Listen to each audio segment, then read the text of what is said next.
Good evening. Last 2 hours and 2 more battles to go. Mysore and Sikh. Mysore and Sikh. And as always, we will summarize everything in the end. So Mysore and Sikh is what we have to do. It should be Sikh, not silk. Anglo.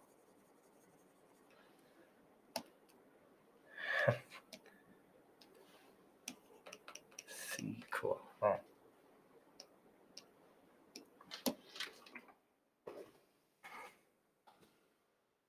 Good evening, good evening, good evening. Mysore.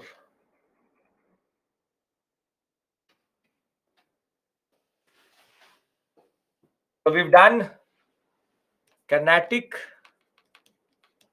We've done Marathas. We've done Bengal. Just to refresh our memory, first, second, third Carnatic, first Austrian-War succession, second related to internal politics, third related to 7 Years' War, and Bengal, Plassey and Buxar, Plassey conspiracy, Buxar Qasim, Marathas 1, 2, 3, 1 Nana Fadnavis fighting with the English, second Bajirao second taking the concept of subsidiary lines, third Marathas trying to remove the British, and that is not going to work. So now we basically have to cover Mysore, but Mysore is not 1 but 4 battles, and then Sikh is 2 battles. So 6 more battles and our story should be complete.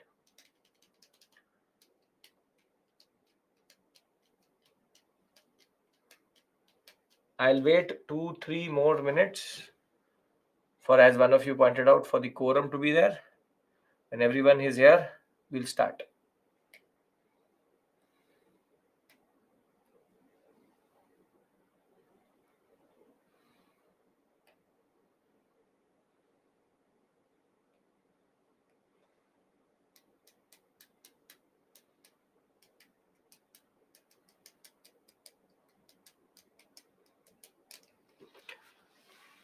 We'll wait 1 more minute.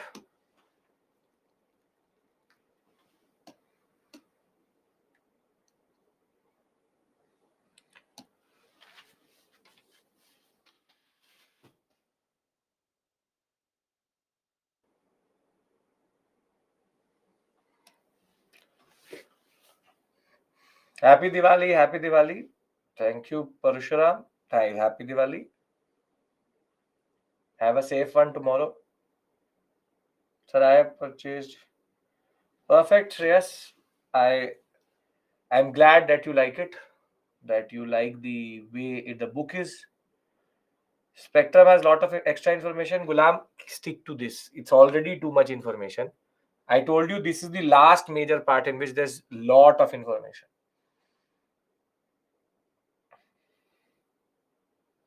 Shreyas, just use the book for revision. You will find it that ancient, medieval, and modern, all 3 are together in one place, so you don't have to worry.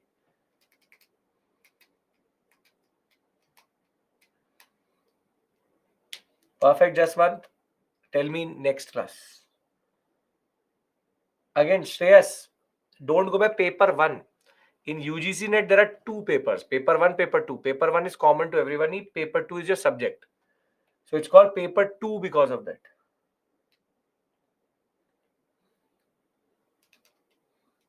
That has teaching aptitude, research aptitude, communication, ICT.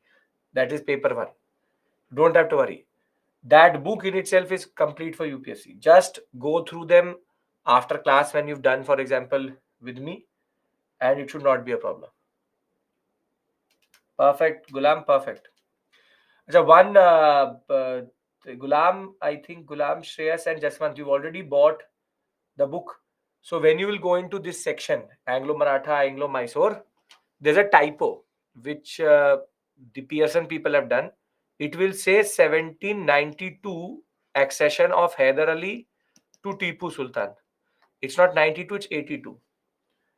So Gokul, yes, that is a typo. That's a the person who is the typesetter made that mistake. So it should be 82, not 92. So in that 600 pages, one page there's only one issue. Yeah, that small typo is there. 1792 is the death of Tipu Sultan rather than the coming up of. Will help in my optional. Yes, why not? Because UGC net level is optional level. Perfect, Gokul. Just so ironically, to write a 600-page book, guess how many pages in A4 or what we call as Word file you have to send? Double spacing, 12 font, Times New Roman for a 600-page book. Perfect, Gulam. Guess the number of pages you have to actually write. The book is 616 pages. Good, actually, good guess, Gokul. You have to write 14 to 1500 pages for it to be typesetted into 616 pages. So it's like, no, Aditya, Burmese war is optional level. Burmese war is optional level. You don't have to worry. You don't have to worry. You don't have to worry about that.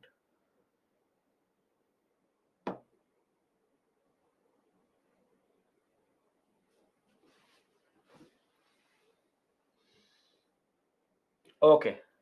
Okay. Is everyone here?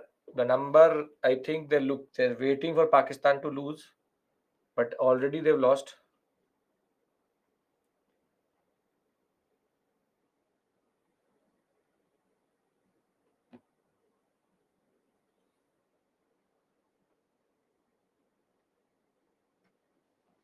Okay.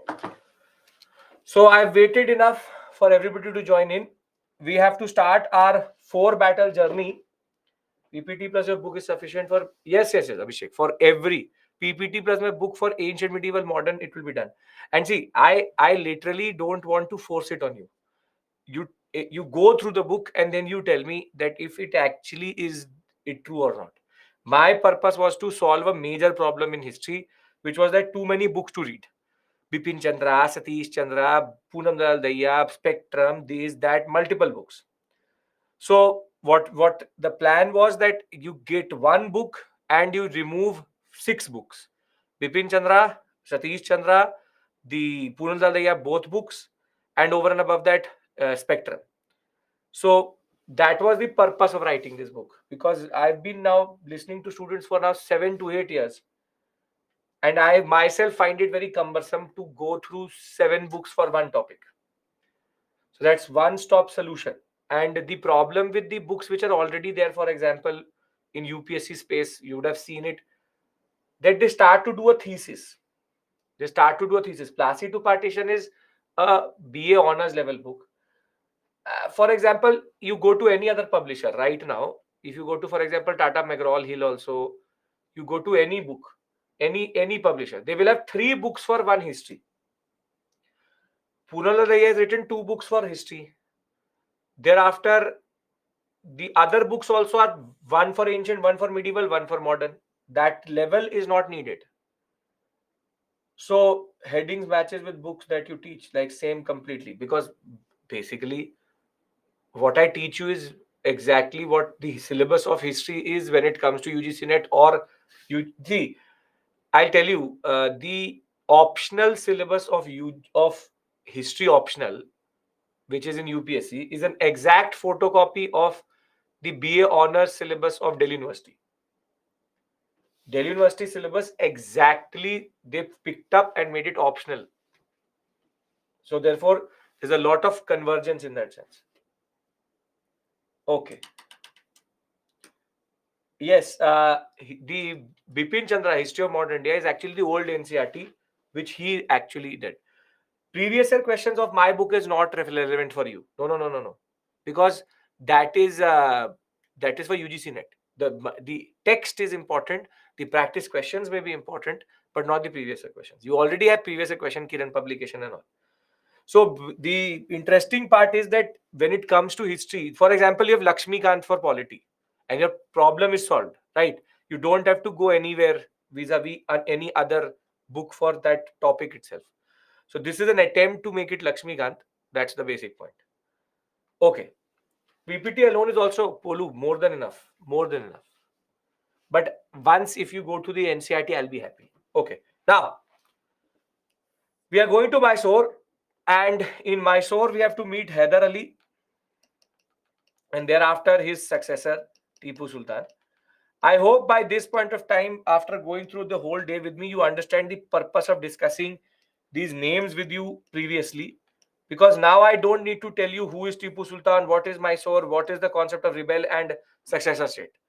That discussion is important because here I can just talk about the war and that discussion is already done. So there is a purpose to everything which we are doing, and this is the most important purpose.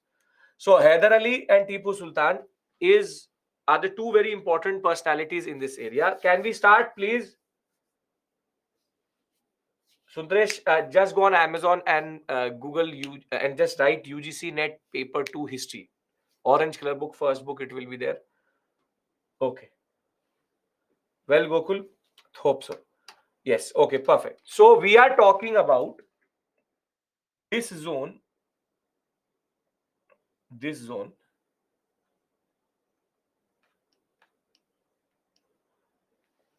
And just by looking at Mysore, what is the biggest issue of Mysore generally? If you look at Mysore, what is the issue in its geography? Firstly, it's landlocked, and the biggest issue is it's surrounded by too many big powers. So you have the Carnatic here, Carnatic sector here, which basically means the English. Then you have Hyderabad. It also has a border with the Marathas. It has a border with the Travancore sector. So very simply, on one hand, Mysore has the Marathas, has Hyderabad, and has the Carnatic sector together. And in a way, two of them are controlled by the English. Ashwaya, PPT plus NCRT is the must. PPT plus my book is also equally good. Okay. Now, Marathas, Hyderabad, Carnatic. It is in a way in a very problematic zone. No access to the sea is a problem. But the point is that the Mysorean sector, Mysore and Marathas, don't have a very good relationship. And can we say that it is already a recipe for disaster? Because if you have two states which are fighting with each other, it is already a very favorable position for the British.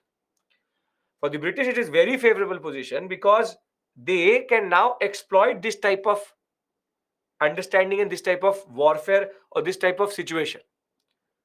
So Mysore and Maratha, between their history, between the period of 1714-15 to 1772, Marathas always had a upper hand. Marathas used to fight with the Mysorean sector, and the upper hand till 1772 is with the Marathas.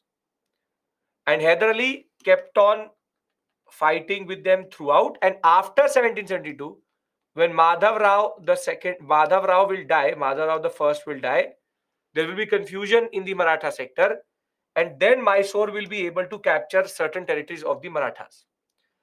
So there's a back and forth and there's a history. So as to argue that Marathas and the Mysore, they have an antagonistic relationship. Antagonistic relationship. And this point should be very clear in your mind that this antagonism will be exploited by the British very effectively. Very effectively. Now, if this is clear, can I now talk about where does this conflict develop? Where does this problem develop generally? Which is the first Carnatic War, or rather, first Mysore War. Sorry. Antagonistic means full with conflict. Can we start our discussion? Okay. Now, first Anglo-Mysore War. See, Hyder Ali had already gone into an understanding with the French. And Hyder Ali, in a way, was very proactively making his army modernized and trying to do that in a very quick scale and a very fast-paced way. He wanted to make his army modernized because he knew that the English had a modern army. And the English, in that sense, were very cognizant of the Mysore and French connection. They were very cognizant of the Mysore and French connection. And because of the Carnatic sector, the English and Hyder Ali both had in a way a common boundary. In a way, had a common boundary. So as soon as, and it's basically a very spontaneous thing, as soon as there is certain fortifications which the English do in and around Mysore border, it's the 1780 period. You want the exact date?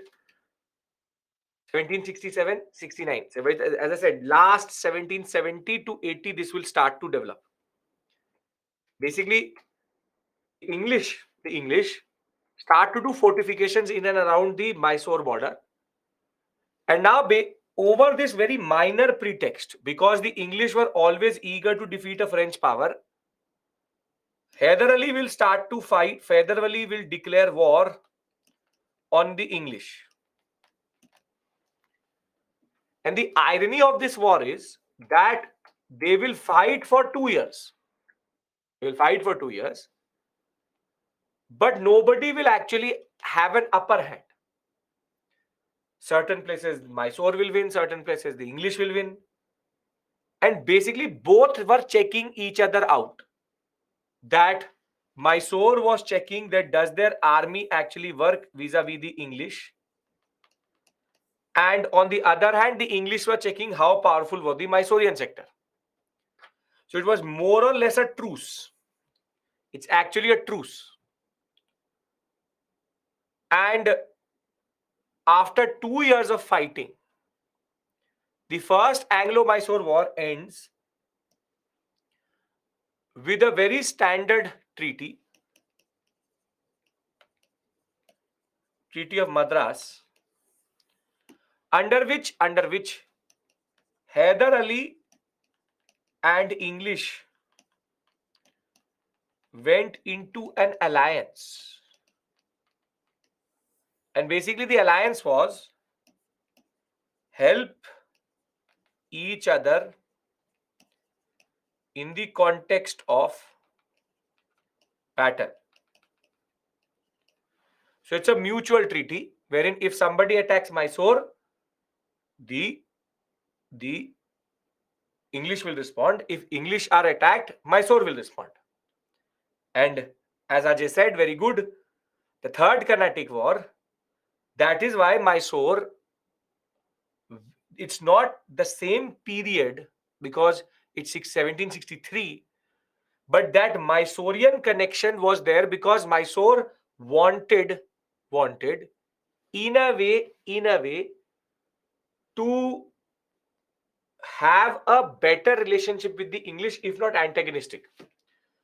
So the first whole battle, first Anglo-Mysore War, is just a way of checking each other. There was no real reason, there was no real trigger, just that the English hate that Mysore is with the French. Are we all clear? all these rulers are happy to form an alliance with the British, a foreign power. That is, Nikhil, the biggest point. You are right to say that these powers are so foolish that they are not ready to go into alliance with their own neighbors than actually going in alliance with the British. This is the disunity of the Indian subcontinent. That they are so myopic in their own vision that they don't understand that the English is playing each other against each other. You can see that the English had a non-alliance, had an alliance of non-aggression with the Marathas. At the same point of time, the Marathas were also having a certain type of understanding with the English. The English developed the same type of understanding with the Mysorean sector also. So wherever they go, they're playing a game. And that is what the people of these states are not able to understand, and even neither are able the rulers able to understand it. That's a very good point to point out, that yes, it's the disunity of India, that we are fighting amongst each other, and that is what is being used by the British. But this is called standard divide and rule. But right now it's not proper divide and rule. They will apply it on us properly, but that is the point.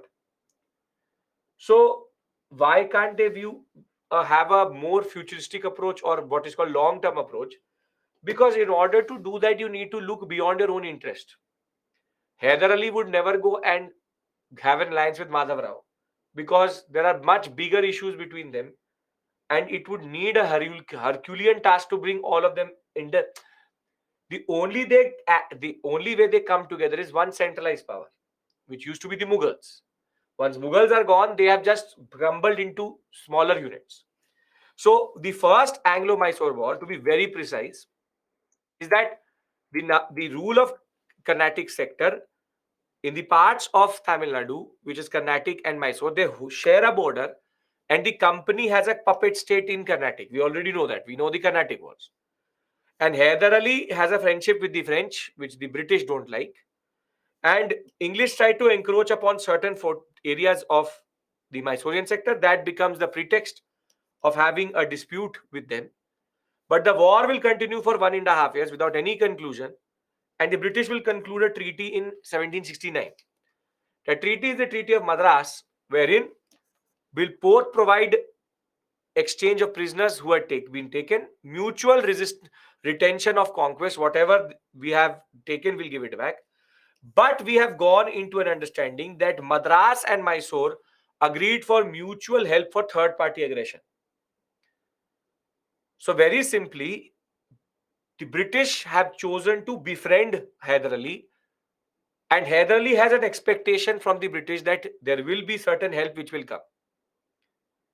Are we clear about the first Anglo-Mysore? You can see that is why there are 4 wars, because only 2 are meaningful wars. Other are only just checking the power of each other. Okay, perfect. Now, the second Mysore war is more interesting. See, under Treaty of Madras, what does it say? It says the British will help Mysore against third party aggression. Now the bluff of the English is called because the Marathas will attack on Mysore.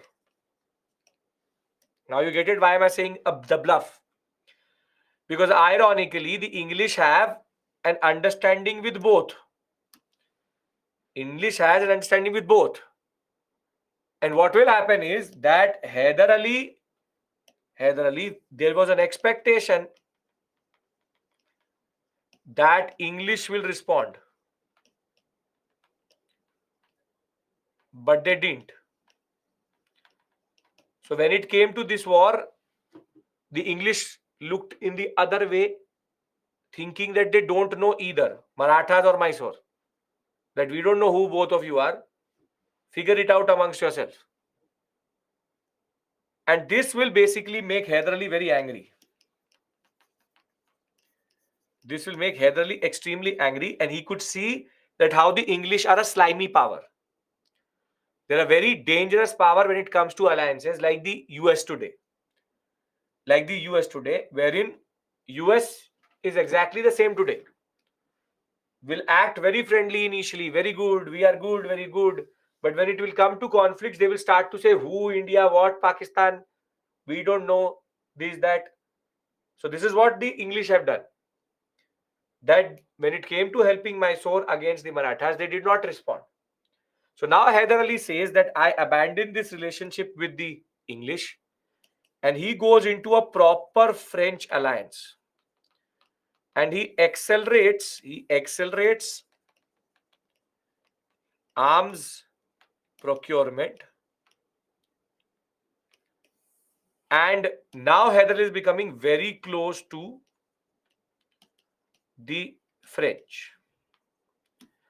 But if you look at the timing of the Second Mysore War, it's a very interesting period. 1780 to 84. Between 1780 to 84, rather since 1776 to 80. One second. 1760, rather 1774, 1776 to 1783.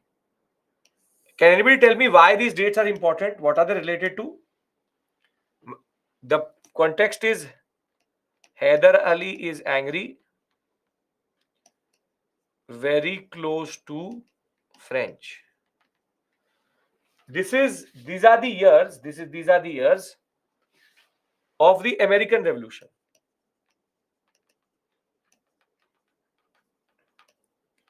and War of Independence. We'll discuss this when we'll do world history. Now, American Revolution and War of Independence. The most interesting thing is, now understand this point. Most interesting thing is that French were helping Americans in this war.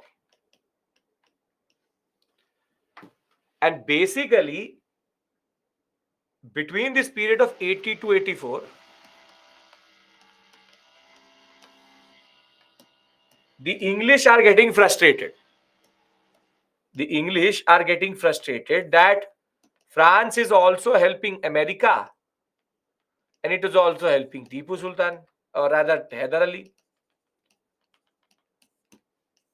So there's a frustration. And again, the starting of this war is random, literally random. Randomly, the British show aggression in the Indian Ocean, and they attack a, a French, what we call as area in which the French and the Hyder Ali were interacting, which is Malay. In Malay, the British will capture this sector and the British will show aggression. But here again, in the second battle, the problem was that there's a very long battle, but it's inconclusive. An inconclusive battle between two means what? Inconclusive battle between two powers means what?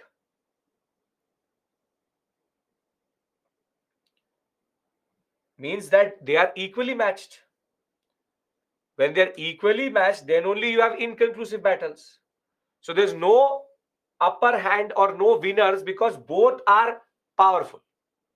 And therefore, in the second battle also, in the second Anglo-Mysore War, there is multiple triggers, but all are very minor triggers. The Marathas will invade Mysore in 1771. British did not help. British encroached upon the Mysorean territory from time to time. But because the French were providing military assistance such as saltpeter, which is added to gunpowder, lead, guns, and other hardware through Malé, which is a very important French port, the American War of Independence had broken out and the French were helping the Americans, and Warren Hastings will become very anxious. And what will happen is that the English will capture and attack Malé in 1779, and that will in turn lead to the Hyder Ali to respond in behalf of the French in India. Here again, the English won over the Marathas through the Treaty of Salbai, which we already know. Previously, it is happening in the background.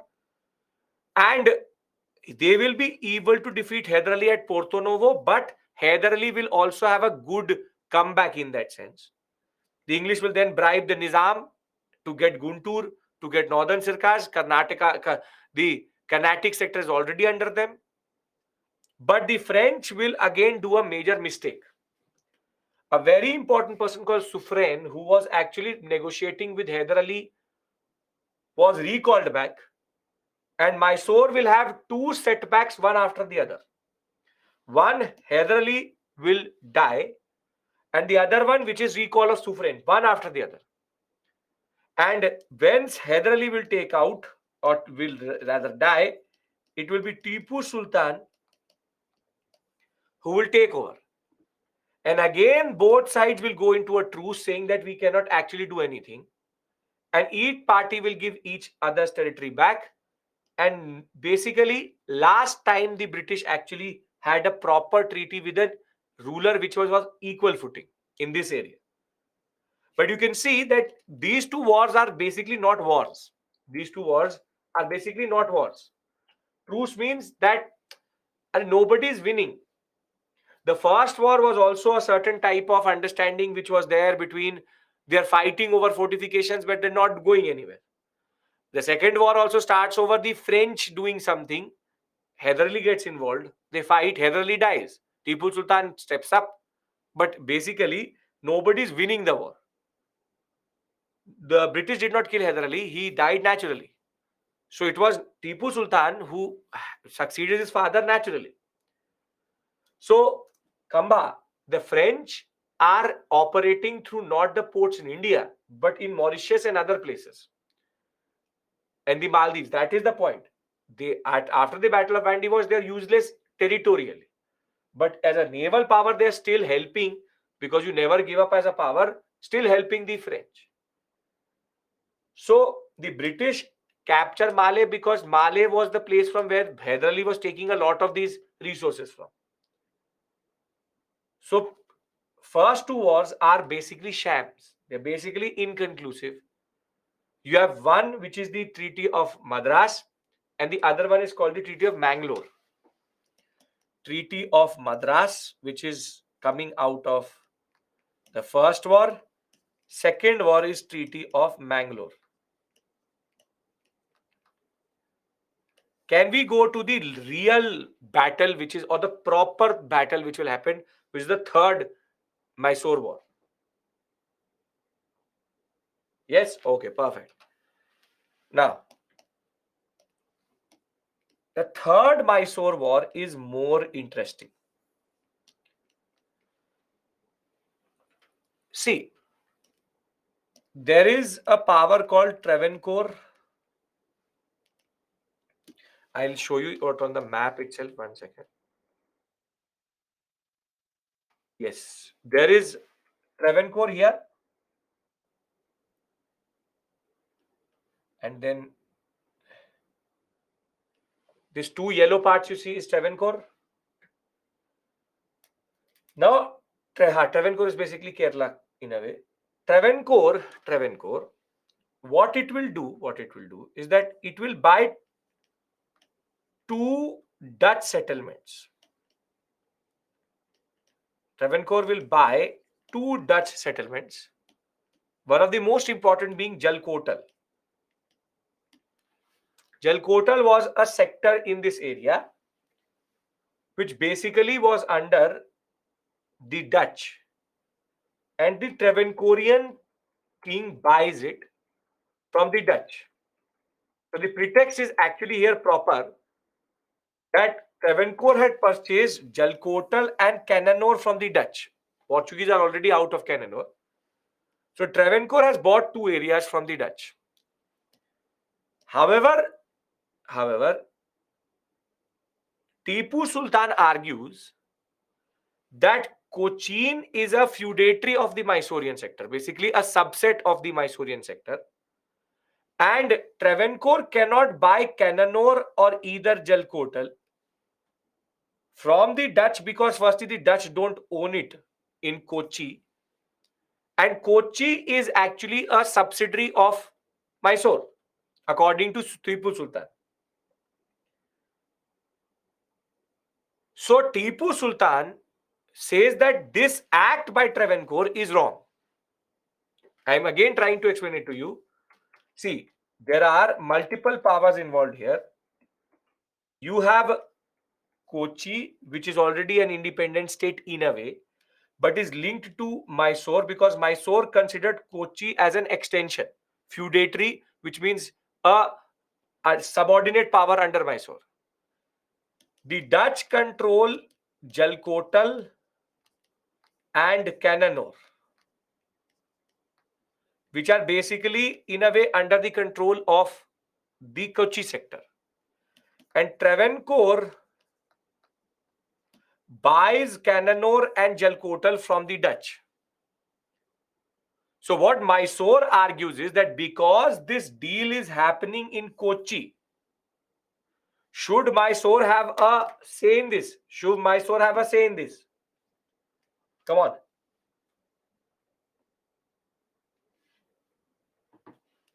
Yes. Yes. That in a way, Mysore should have a say because Kochi is under Mysore and this deal is happening in Kochi. So what happens is that Mysore argues that it is a breach of sovereignty. Tipu Sultan argues that it is a breach of sovereignty. And therefore, Mysore attacks Travancore when Travancore does not agree to return it back to the Dutch or to the Mysorean sector.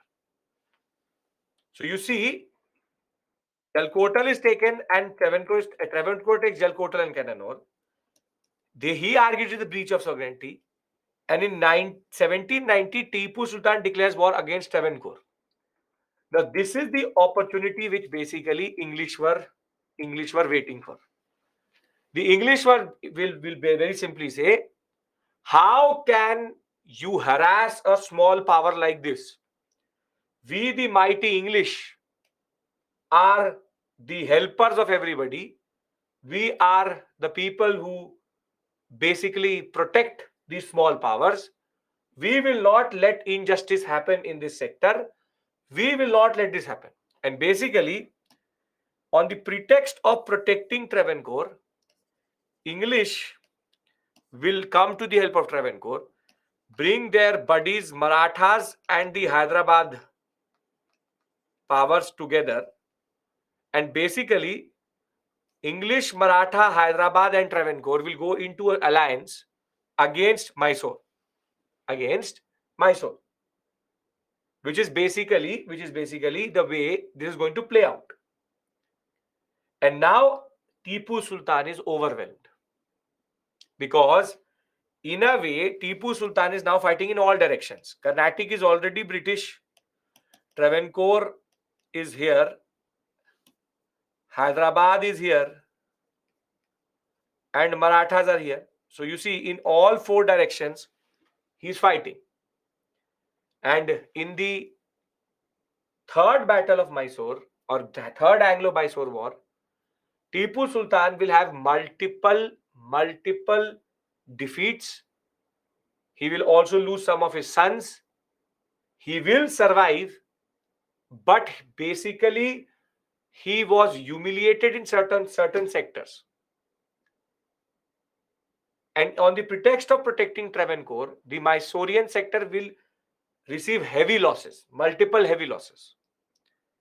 And this war will end with what is called as the Treaty of Seringapatanam.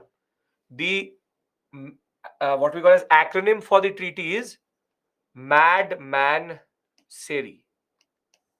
Madras, Mangalore, Seringapatanam. Seringapatanam, that is going to be more or less the 90% of the story of Tipu Sultan over. One more war will happen, but it will only be in name. So, over the pretext of English protecting Travancore, Carnatic, Marathas, and Hyderabad, all three come together, and Mad Max Siri, you can do Siri, Sherry. I keep it Seri, like Siri that way. Now, under the Treaty of Mangalore, both had been in a way gone into a certain period of rebuilding itself. Cornwallis by this point of time had become the Governor General of India, and Tipu Sultan was now taking the help of even the Arabs and the Turks. So in 1790, Tipu Sultan defeated the English under Meadows, but in 91, Cornwallis took up leadership and he marched into Ambur, Bellore, and into even Bangalore. Bangalore, Ambur, and Vellore, these three sectors were taken by the English very quickly. With the support of the Marathas, Nizam English sacked Seringapatnam. This is Pooja, the spelling which you've given right is the modern spelling. This is the old spelling. Tipu Sultan uh, actually was now fighting in four directions, and there was no way he was going to come out of this in the right way. And at the Treaty of Seringapatnam, Nizam acquired, now you see how cake batega, sab mein batega. That he is basically, the Mysore will be cut like a cake and it will be given to everyone. That Nizam will say, give me the areas from north of Pennar. Okay. War damages of 3 crore rupees will be taken from Tipu Sultan. Obviously, what English wanted. Both of his sons will be taken hostage by the English. Half of the Mysorean territory is taken. English will also take Bharmal, Digunul, and Malabar. Marathas will take the areas between Tungabhadra and its tributaries. So you can see basically Mysore has been chopped up in all directions into all these alliance partners. That is basically what they wanted. This is considered a very humiliating treaty because now Tipu Sultan was, though alive, but basically Mysore was dead. Seringamapatnam is still considered one of the biggest turning point in Indian history because now the only opposition left against the British was going. And in order to finish off the whole Maratha sector itself, when Tipu Sultan will start to basically recoup himself between 91 and 99, but there will be a little bit of correspondence which will be seen between Tipu Sultan and Napoleon. And Napoleon was something which the English did not want to touch. Napoleon, by after the French Revolution, had rose to become a dictator, an emperor, and he had wreaked havoc in Europe.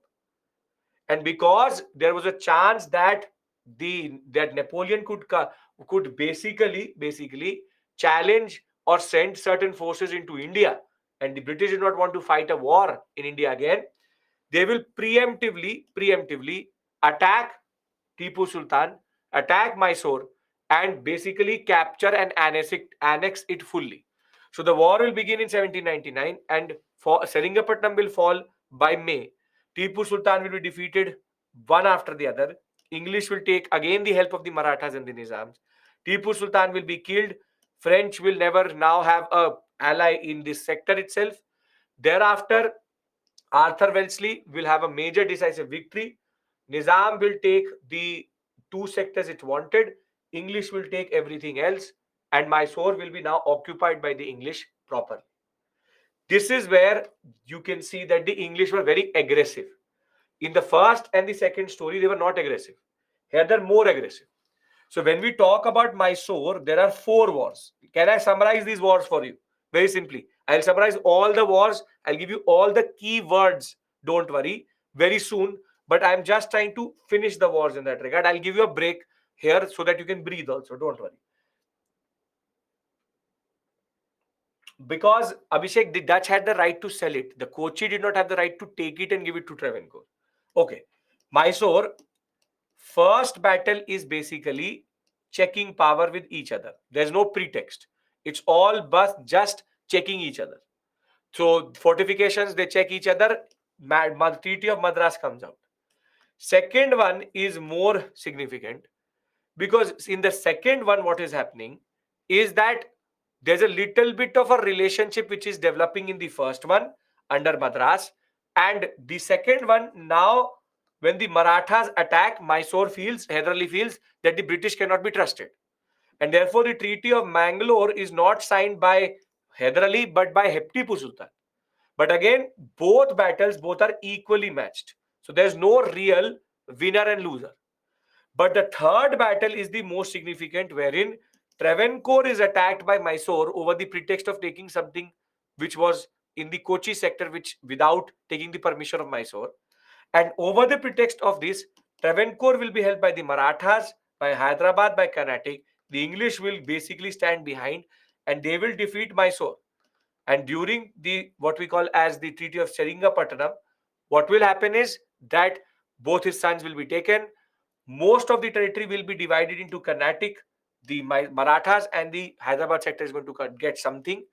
And more or less now Tipu Sultan has been left to deal with only 50 to 60% and not even 40% of what territory he used to have. Fourth is a preemptive strike. Because Tipu Sultan was becoming closer to Napoleon, they preemptively strike, kill Tipu Sultan, and annex the Mysore sector. Yes? Napoleon could not have done, Shreyans. The point is, even before Napoleon could have given something, they preemptively actually did something. That's the point. In a way, Marathas were one of the powers which actually undercut the Mysorean sector one after the other.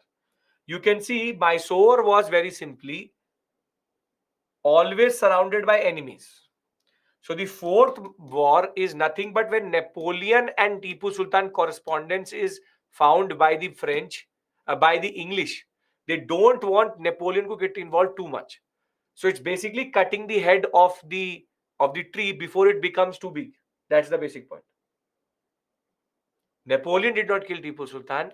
The English did, so that they annexed this territory. And see, French story was already over. But the fact is that the French are in the Indian Ocean. English don't want a repeat of the Carnatic Wars. So they want to kill this issue, and Napoleon was extremely aggressive that way. Are we clear here? Are we clear here? Fourth war, Tipu Sultan skills. Yes, Sakshi.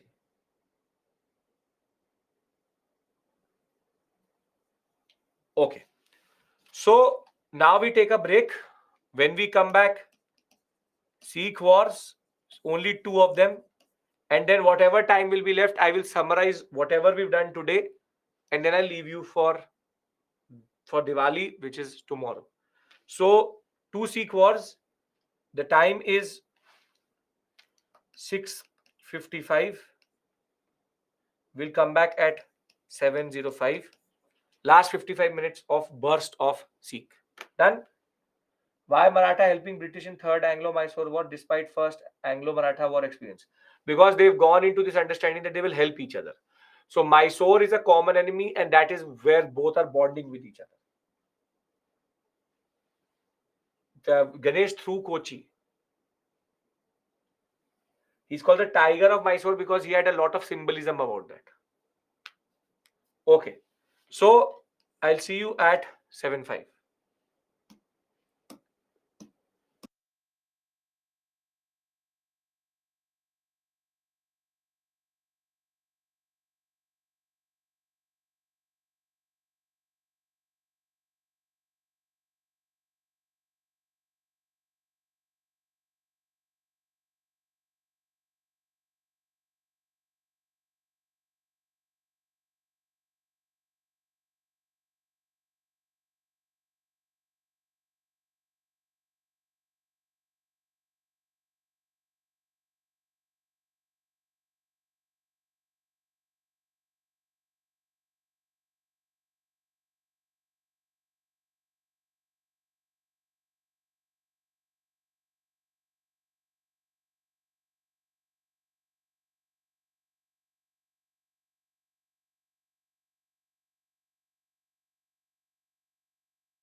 Okay, welcome back. Last discussion, Sikhs, and thereafter we end the the heaviest in that regards, the module which is basically wars. So expansion of British Raj will be over, and thereafter we will talk about consolidation from next week. So when we talk about the Sikh wars, again, what is Sikhism? Who are the gurus? Relationship with Mughal, medieval India. This discussion I will have with you. Last module is called Marathas and Sikhs, or Sikhism and Maratha. So this is something which we will discuss at that point of time. But just to give you a basic overview, just to give you a very basic overview, see, Sikhism rose as a religion. Yes, he invented what are called indigenous rockets. Yes, Sikhism basically rose as a religion because of the conflict between Hinduism and Islam when it was there in this northwestern sector. Northwestern sector is a very area of very all invaders, all people who want to come into the Indian subcontinent come from this northwestern sector. So it's an area of flux. It's an area of a lot of change.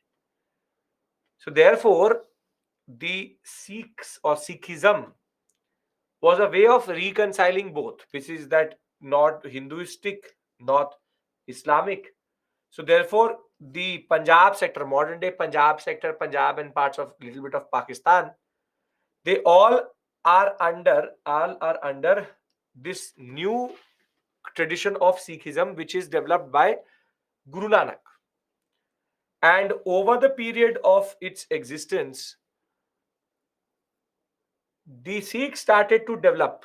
The Sikhs started to develop a certain type of relationship with the Mughals wherein there was conflict. For example, Jahangir executed or martyred Guru Arjan Dev. Thereafter, Aurangzeb got involved in the internal politics of Sikh succession. Guru Har Rai, Har Kishan, Ram Rai. So, one major breakthrough or break point in Sikhism was when the last Guru, living Guru, Guru Gobind Singh, he lost all his sons to the battles with the Mughals. And in that moment, he realized that if we don't do something about the Guru tradition, there's a very good chance that Sikhism could become extinct. Because if you kill the Guru, religion is over. So, what is proposed by Guru Gobind Singh is that he creates two things. First is that he makes the Guru Granth Sahib, the book, the eternal Guru, that the book embodies the Guru itself. So, the eternal Guru is Guru Granth Sahib. And he creates one very important wing within the Sikh religion, which is called Khalsa. If Sikhism is India, then Khalsa is the army, Indian army. So basically, the Khalsa was created to protect Sikhism. Khalsa was created to protect Sikhism. And Khalsa was basically the military brotherhood tradition within Sikhism in that regard. And the period we're talking about is that whole period between 1690 and 1707, 17, because Guru Gobind Singh, that whole period, so 1710, Sikhism is in flux. So Khalsa is basically a military brotherhood. Military brotherhood. Can you follow what I'm saying? I'll give you the very fine details when we'll go into medieval India. But do you understand what is the Khalsa? Yes.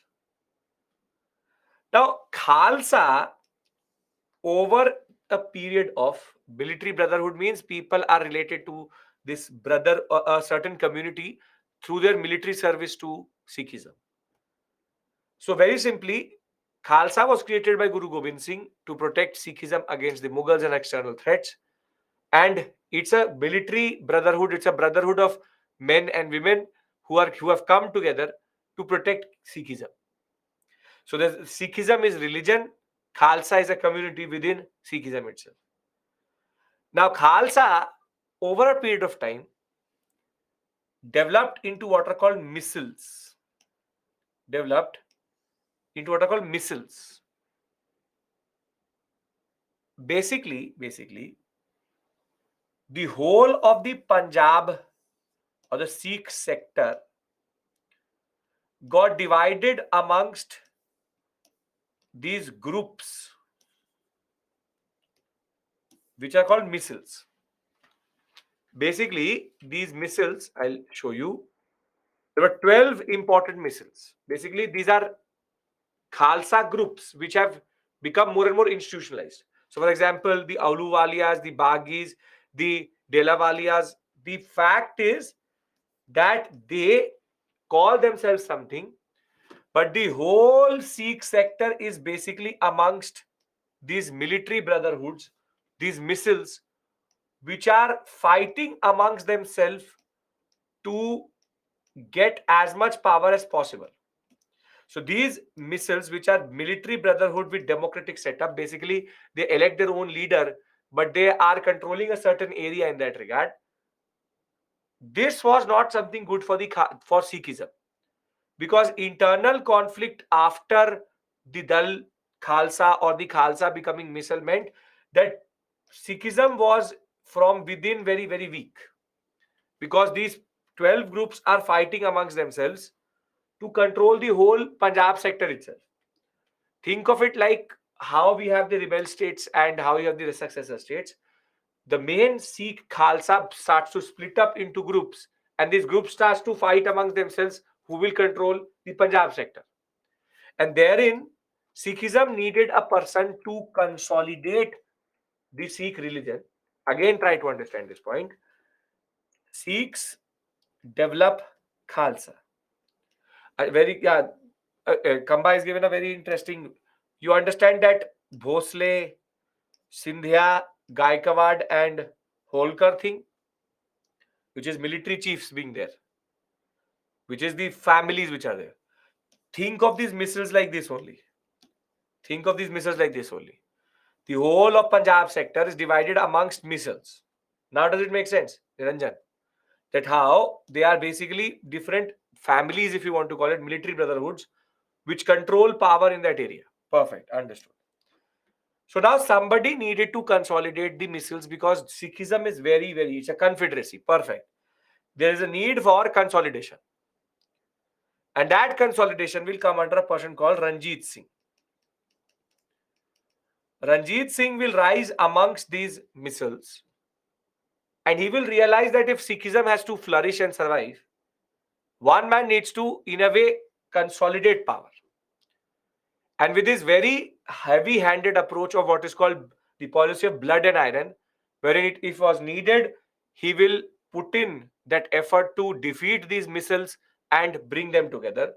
Ranjit Singh basically created the modern Punjab sector and the modern Sikhs under one state itself.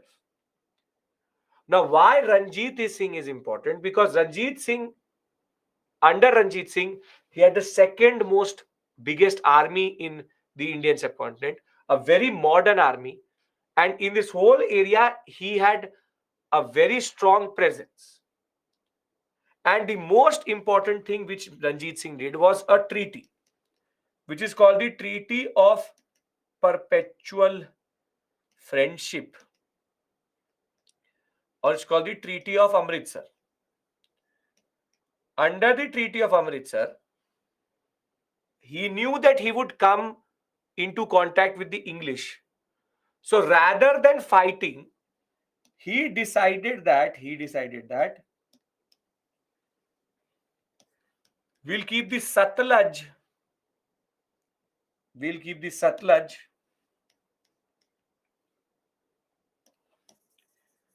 as the border between the Sikhs and the English. Basically, nobody is going to cross the Satluj. Sikhs will control everything west of the Satluj, and the English will control everything east of the Satluj River. This arrangement meant that when Ranjit Singh was there, the English would not even dare cross the Satluj River. As it is, Ranjit Singh was very powerful. So under Ranjit Singh, there's no issue. Under Ranjit Singh, there's no issue. He will start to consolidate in 18th century, carve out a central Punjab empire through his policies. 1799, he will even become the governor of Lahore. Take Zaman Shah was the ruler of Afghanistan. He will take the Lahore sector also. He will conquer Jammu and Amritsar also. He will go into this Treaty of Perpetual Friendship in 1809, which is very, very important because that will keep this as the border between English and the, the Sikhs. And therefore, with a very modern army and very big army, he was holding in that area. What would the scenario in which English would might have never came to India? What would be the scenario if English would have never come to India? Jens will talk about this in the end of the class. It's a counterfactual question. Maybe there would not have been one India, there could have been multiple Indias.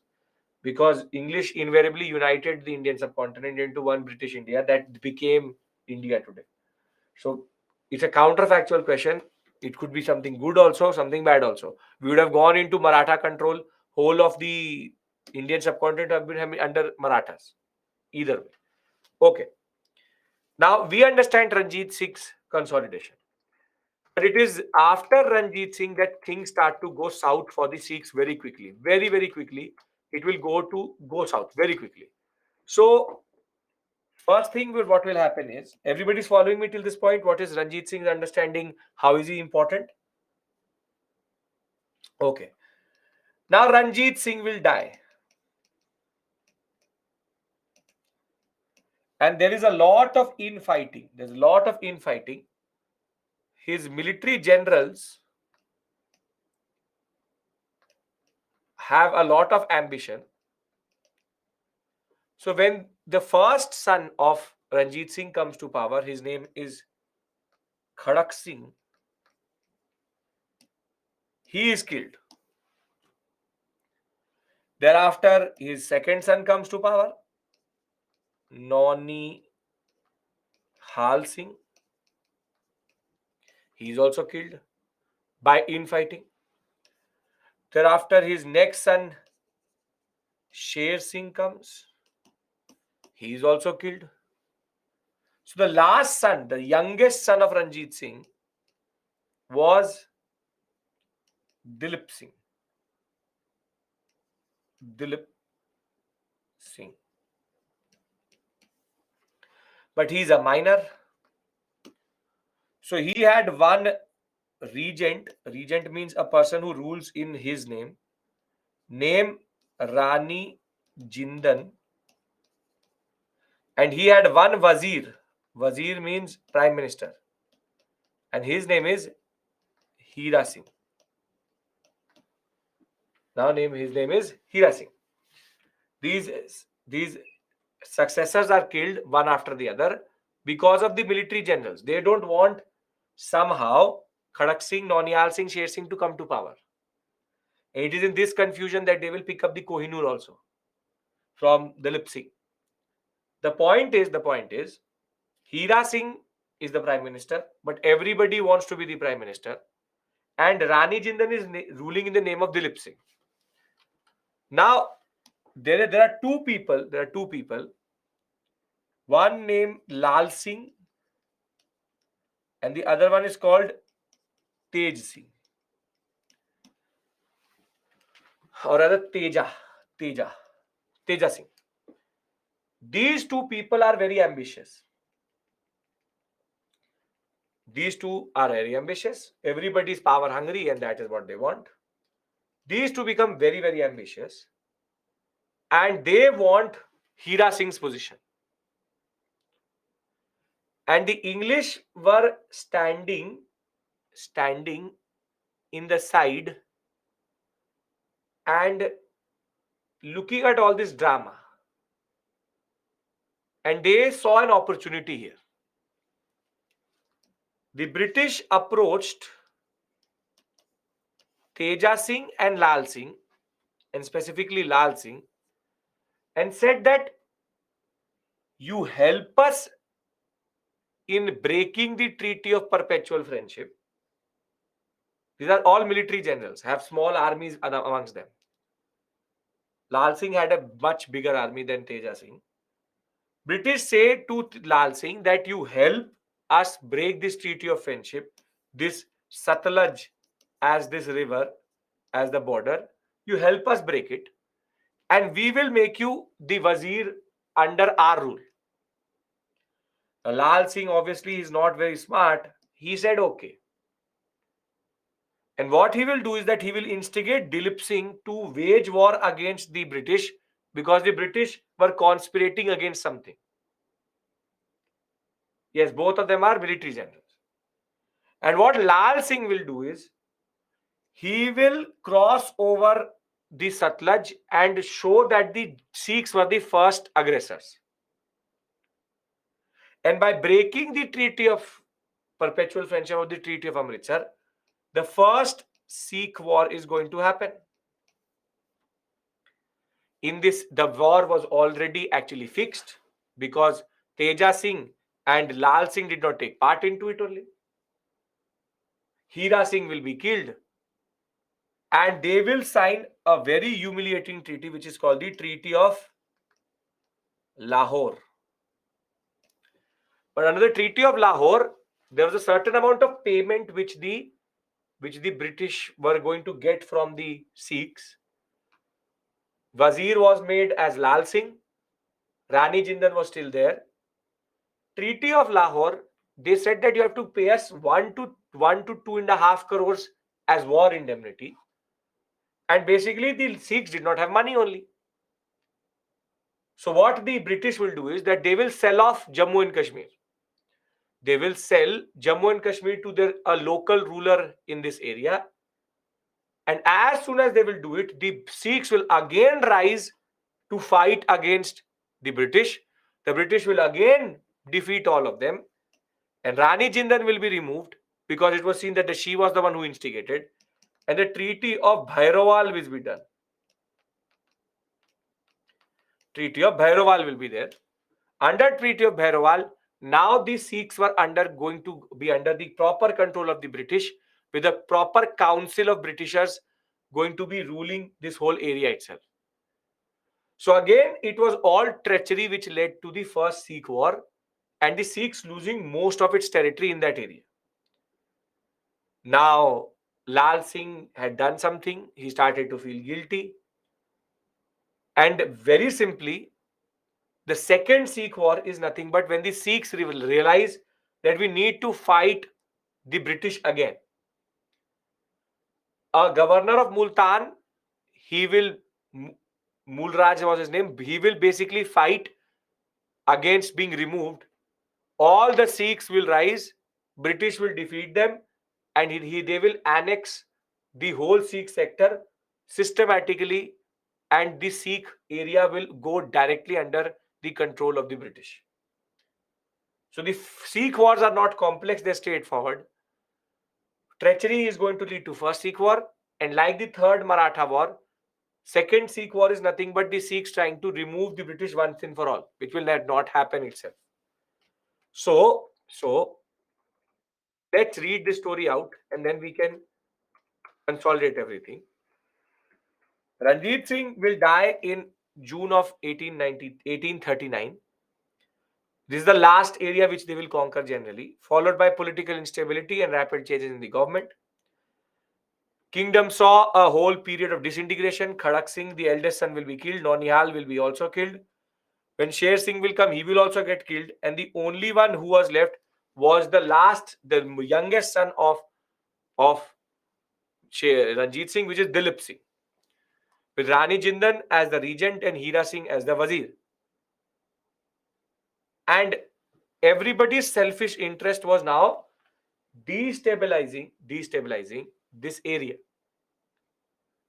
Now, in the first Anglo-Sikh War, the Sikhs saw British move as an aggression, wherein they were moving around in the Satluj. And what will happen is Lal Singh's treachery. The English will basically have already annexed Gwalior, the Sindh sector, the Afghanistan sector. And with Lal Singh on their side, they will take this as a pretext to cross over the Satluj and instigate the British to start a war. Now, there were 5 different battles. You don't have to learn it. 5 different battles. Sikhs had about 50,000 men with Lal Singh, and Lal Singh was not ready to fight. With the treachery of Lal Singh and Teja Singh, all 5 battles will be lost. In Lahore, they will find, or they will basically fight the last major battle, and that is why the last treaty is also in Treaty of Lahore. However, 1 crore rupees is asked as war indemnity. Jalandhar is given, that whole Doab, the most fertile area of Punjab, is given to the big company. British resident was established at Lahore. Dilip Singh was recognized as the ruler. Rani Jindan was there, but now Lal Singh, what he wanted, he got. Sikhs were not able to pay this 1 crore amount. So Gulab Singh was the one who bought Jammu and Kashmir from the company to pay that 1 crore rupees in that sense. Thereafter, as soon as Kashmir will be sold, the Jammu and Kashmir will be sold, the Sikhs will lose it and they will again fight. And they will now sign the Treaty of Bhairawal after being defeated twice in the same year. Rani Jindal will be removed. 8 Sikh chiefs will sit with 1 British resident as the main person, and the British army will now sit in Lahore so as to check that the Sikhs don't fight. The second Anglo-Sikh war is not that very problematic. Very simply, the defeats at Lahore and Bhairawal had very, very humiliated the Sikhs. Rani Jindan became a pensioner, was sitting in Banaras.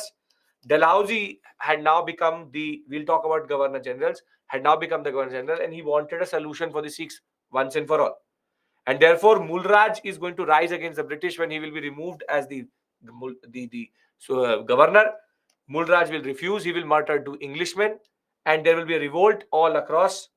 However, Dalhousie was not in a mood to now negotiate with the Punjabis, but rather annex it. And they will fight 3 battles. In all 3, the Sikhs will very simply not be able to do what they wanted to do. This was indecisive. The Sikhs will emerge victorious in the second one, but they will be fully defeated under Charles Napier in the third one. And now, whole of the Sikh sector will be basically annexed. Dalhousie will be appointed as appreciated by the British Parliament.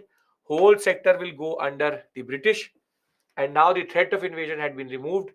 Punjab sector was now under direct control of the British generally. So, very simply, first Anglo-Sikh War, second Anglo-Sikh War, Sikhs were a threat, but they will cease to be a threat after this point. So, Vivek, the facts will remain the same, obviously. I'm not going to, there will be no different facts in 2 different books. So, if you understand the Sikhs, it's been a long day of just fighting war after war after war. I would just want to revise with you orally. And on next Saturday, I will tell you the trick to understand the wars in the chronological order, and we can then thereafter very simply move to consolidation. I want you to understand the summarizations of these areas, and I'll give you the trick of learning the basic, what we call Second Anglo-Sikh War is Sikhs trying to remove the British in that regard. Can we talk about the wars we've done since the morning? Okay. Now you please pay attention. I'll keep on saying something. You try to revise with me, and let's see if you're there. First was Carnatic. First, second, third. Carnatic is linked to the French and Anglo-French relationship. First is because of the Austrian War of Secession, which will spill over into India. Anwaruddin will try to fight on the behalf of the English. French will defeat. But at the Treaty of Aix-la-Chapelle, what is going to happen is that French will have to hand over Madras back. Second one is based on internal politics. Names are Nasir Jang, Muzaffar Jang, Chand Sahib, Anwaruddin. Muzaffar Jang, Chand Sahib, French won. Initial, they were looking for Muhammad Ali. Trinopoli fort siege of Arcot. Clive turns the tide. and very simply the French get defeated in both sectors, and Muhammad Ali is installed as the ruler in Carnatic. This will end with the Treaty of Pondicherry. Third is related to the 7 Years' War. 7 Years' War, very simply, is going to spill over into India again. Here, the French were the aggressors, take Madras, Moslimapatnam, Vishakhapatnam, and then have no reinforcement, and the British will defeat them at the Battle of Andiwash. And thereafter, the French will never be a territorial problem for them. And at the Treaty of Paris, very simply, the French issue will be killed. Anybody has any issue in Carnatic? You want to ask me something? Finer details are already there. No, sir. Okay. Then we went to Bengal. Bengal, Sirajuddaulah hates the English. Jagat Seth and Omi Amir Chand don't like Sirajuddaulah. Pretext is the fortification which happens in context of the 7 Years' War. French stop, English don't. Area captured by Sirajuddaulah. Black Hole incident. The Battle of Alinagar and the British defeat and take back what Sirajuddaulah had taken. They wanted permanent solution. So what they did was that Jagat Seth and Amir Chand, Umi Chand explained him the internal warfare and internal politics. Mir Jafar was the one who was going to benefit. Plassey will happen, proxy war or a war which was a conspiracy, and very simply he will get defeated. Sirajuddaulah will be killed in the war. Mir Jafar will be installed. Jafar will become frustrated over a period of time because of looting of Bengal. That will lead to what we call as the Battle of Chinsura or Bedara, and he will be removed as soon as the British get to know. Qasim will come, he will shift the capital, he will remove all duties for everyone. English will get irritated, Qasim will run, he will go to Awadh, Sujauddaulah, and then after to Shah Alam II. All three will fight the British at Buxar. British will win. Treaty of Allahabad, and the British get the Diwani rights. Buxar and Plassey done. Anybody has any issue in this? Here only one treaty, Allahabad. Okay, then we went to the Marathas. Marathas is a little bit long story. Black hole incident means that it was a black hole in which they died. Marathas, you have 3 battles, but for that you need to know Balaji Vishwanath, thereafter Baji Rao, Balaji Rao, and how the Marathas got involved in the third battle of Panipat, where Vishwas Rao, the ruler, got killed. The next ruler got killed. And there's a little bit of confusion after that. There is Madhav Rao who comes to power, but under Raghunath Rao's regency. Raghunath Rao asserts power. Madhav Rao removes the assertion of Raghunath Rao. Narayan Rao becomes the next Peshwa. He is killed by Raghunath Rao. Raghunath Rao is removed by Nana Fadnavis, and Madhav Rao the second comes to power. Raghunath Rao goes to the British. That will instigate the first war. First war, there is Purandar, Vadgaon, and Salbai. Purandar, we are friends. We will try to remain friends. Vadgaon is English lose everything. Salbai, they gain everything back, but now no aggression. Second one is when Madhav Rao the second dies, Baji Rao the second comes. He is now challenged by the Holkars and supported by the Scindias. Holkar defeats Scindia and Baji Rao second. Baji Rao second involves the English, and that is the second war for you. Thereafter, the third is nothing but when Baji Rao II realizes that the subsidiary alliance is not working and it is against the Maratha concept, they will all come together and rise against the British. British will defeat each one of them separately and now take whole of Maratha sector itself. Here you have the treaties Purandar, Vadgaon, Salbai, and thereafter Basin. That's it. At Basin. That's it. Are we clear with regards to the treaties and the concept of Maratha wars? Ajay, it was too late. Yeah, last one is Pune if you want to add. It was already too late. It was already too late to come together. They all wake up from their slumber and realize what happened. Thereafter, Carnatic done, Bengal done, Marathas done. Last is the Mysore sector. Mysore, there are 1, 2, 3, 4 wars. First is between Hyder Ali and English over a pretext of fortification. Truce, nothing happens. Madras. Second one is over the issue of again the French helping the English, French helping Hyder Ali too much, and the French helping the Americans also. Conflict between England and France over American War of Independence, and therefore it spills over. Again, inconclusive, Mangalore, but now Tipu Sultan has come to power, Hyder Ali is dead. Third one, Travancore is taking some area from the Kochi sector, undercutting the sovereignty of the Mysorean sector. Mysore attacks Travancore.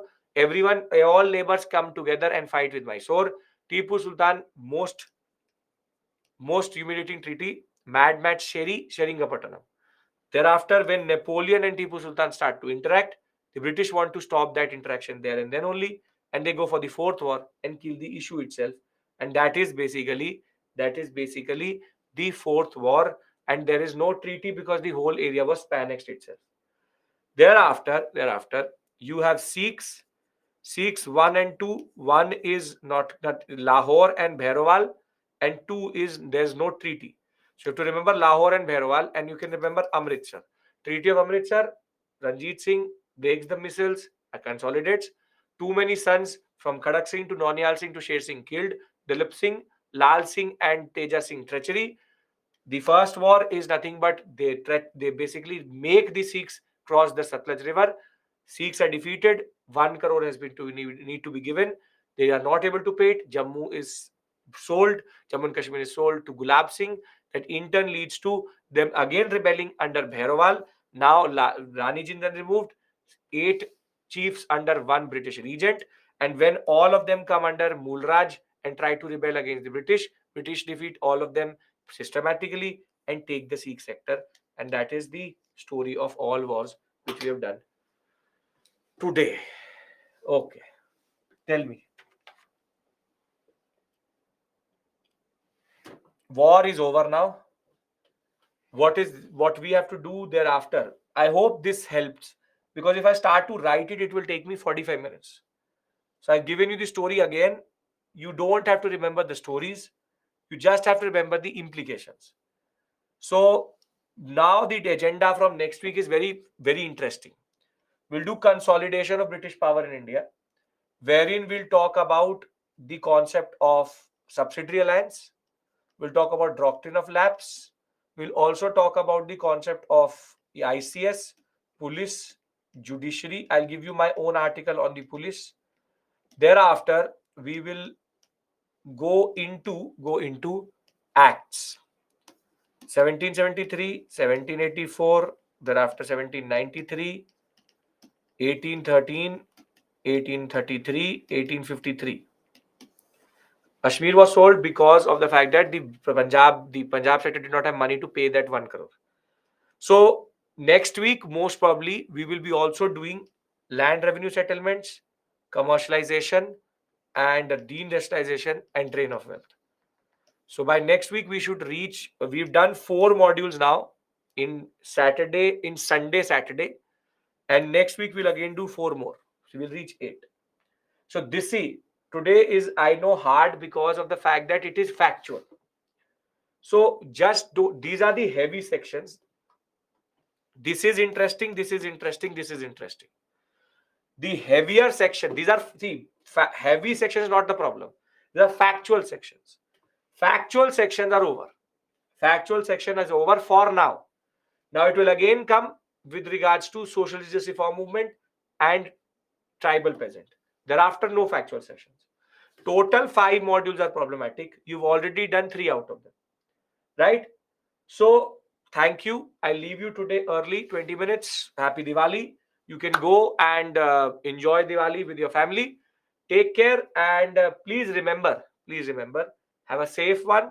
Don't burst crackers, and I will see you on next Saturday. Exactly 1 week. Please do revise before you come. Don't worry about the facts. In the end, you will realize that it is not that difficult. It is not that the questions are coming from this area. You just have to enjoy this section. I'm telling you these stories so that you can remember certain words. It may help you in some other examination also. So happy Diwali to all of you. You can leave today early. That is the least as I can give you as a Diwali gift. Thank you. Take care and bye bye.